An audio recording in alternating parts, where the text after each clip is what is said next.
राधे राधे दोस्तों, जय श्री कृष्णा। ओम नमो भगवते वासुदेवाय। सफला एकादशी को सफलता और समृद्धि का द्वार कहा जाता है।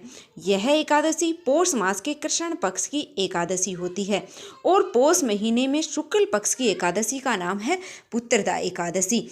आज के इस वीडियो में हम जानेंगे पौष मास के कृष्ण पक्ष की सफला एकादशी की तिथि और शुभ मुहूर्त के बारे में।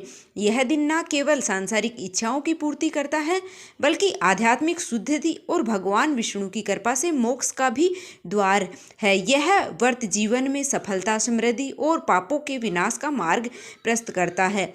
मान्यता है कि इस दिन व्रत और उपवास के साथ भगवान विष्णु का स्मरण और पूजन करने से सभी कष्ट दूर होते हैं और अंत में वैकुंठ लोक की प्राप्ति होती है। सफला एकादशी व्रत धरे मिटे सभी संताप, विष्णु चरण में लीन हो कटे जन्म के पाप। इसी शुभ कामना के साथ भगवान विष्णु आप सभी की संपूर्ण मनोकामनाएं पूर्ण करें, आप सभी के कार्यों में आपको सफलता प्रदान करें। तो चलिए जानते हैं कि इस बार एकादशी तिथि कब से प्रारंभ हो रही है और कब समापन होने वाला है। उपवास आपको किस दिन रखना है। इस बार एकादशी तिथि है वो 25 दिसंबर बुधवार को रात्रि में 10:30 से शुरू होकर के और 26 दिसंबर गुरुवार को मध्य रात्रि 12:44 पर समाप्त हो जाएगी। इसलिए इस बार 26 दिसंबर गुरुवार को केवल एक ही दिन सफला एकादशी का व्रत रहेगा। सभी वैष्णवजन या ग्रस्तजन मात्र एक ही दिन एकादशी का व्रत रखेंगे। गुरुवार का दिन भगवान विष्णु को भी समर्पित होता है और इस बार गुरुवार के दिन एकादशी पढ़ने से इस दिन का महत्व और अधिक बढ़ जाएगा।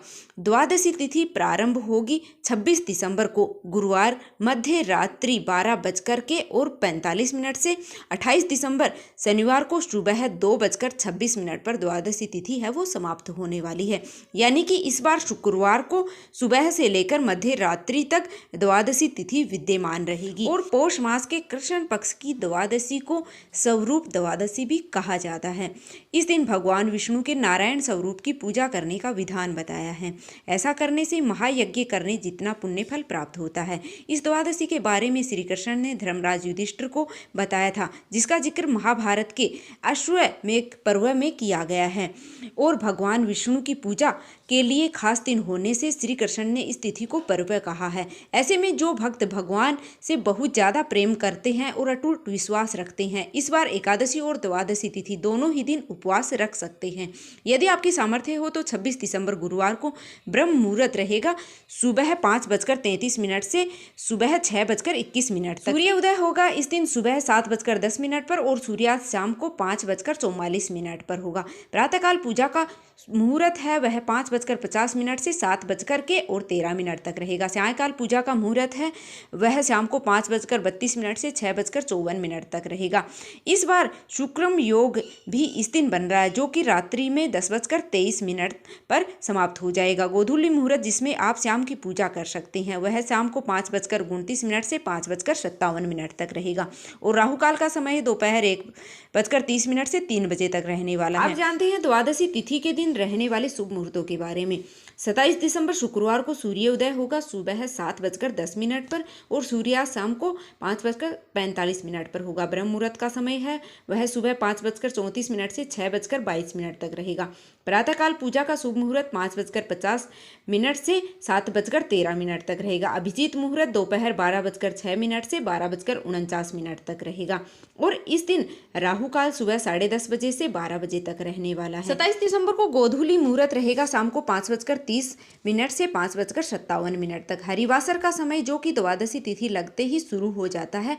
इस बार 27 दिसंबर को शुक्रवार को ही सुबह 6:10 पर समाप्त हो जाएगा। मान्यताओं के अनुसार जब हरिवासर का समय रहता है तब तक एकादशी का व्रत नहीं खोला जाता है, बल्कि इस समय भगवान श्री हरि का भजन कीर्तन या पूजा पाठ मंत्र जप आप कर सकते हैं। सफला एकादशी का व्रत इस बार खोला जाएगा शुक्रवार को सुबह 7:10 से 9:50 के बीच में सफला एकादशी का व्रत खोला जाएगा। सफला एकादशी खरमास में पड़ने वाली है तो पहली एकादशी है और अंग्रेजी कैलेंडर के अनुसार साल की यह अंतिम एकादशी है।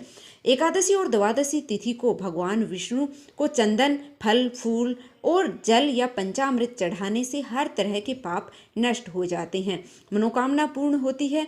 और स्कंद पुराण के अनुसार हर महीने की एकादशी और द्वादशी तिथि पर शंख में दूध और गंगाजल मिलाकर के भगवान विष्णु या श्री कृष्ण की मूर्ति का अभिषेक करना चाहिए। इसके बाद पूजन सामग्री और तुलसी पत्तर चढ़ाना चाहिए। पूजा में भगवान विष्णु को मौसमी फल अर्पित करने के साथ ही तुलसी के पत्तों का भोग अवश्य लगाएं।